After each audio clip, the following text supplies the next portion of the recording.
So you've got this amazing animation and you want to add sound effects. So if you're watching this at home, you're going to want to go here to bit.ly/Becker Sound Effects. I got a bunch of sound effects from Alan Becker, who made Animation vs. Animator. So you should go here, check these out. He offered them.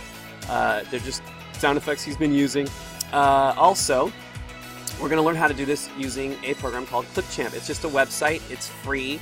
It's my new favorite website, and that sound was the sound of the sound effect with my when I hover my mouse over it. So I've put my pivot animation. It's an AVI. You can watch the previous video on how to do that, how to export pivot as AVI. But now that we've got our AVI in here, we want to add sound effects using Clipchamp. So the first step is to get sound effects. So I've given you that link that was previous.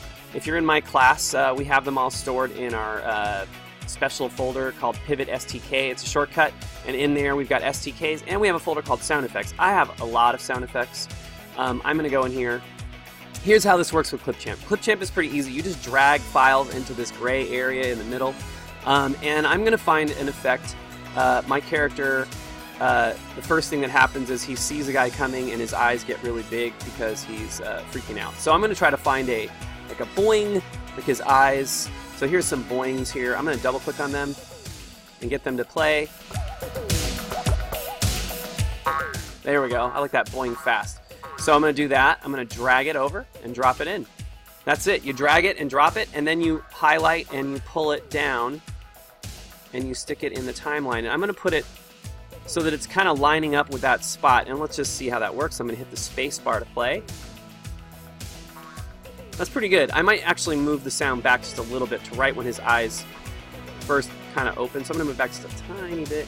Oh, and by the way, to make tiny adjustments, you're going to want to use the plus sign and zoom in.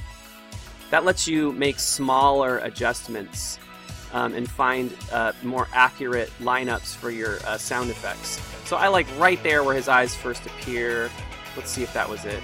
Right? No. How about right?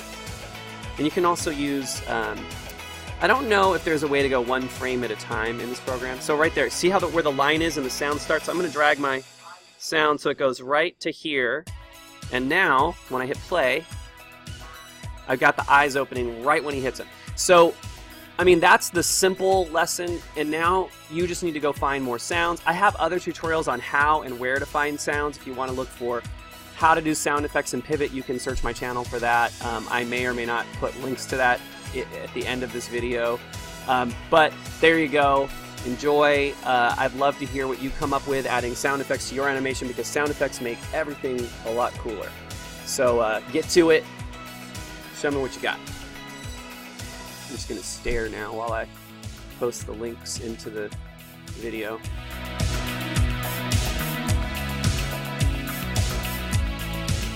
Is it awkward yet?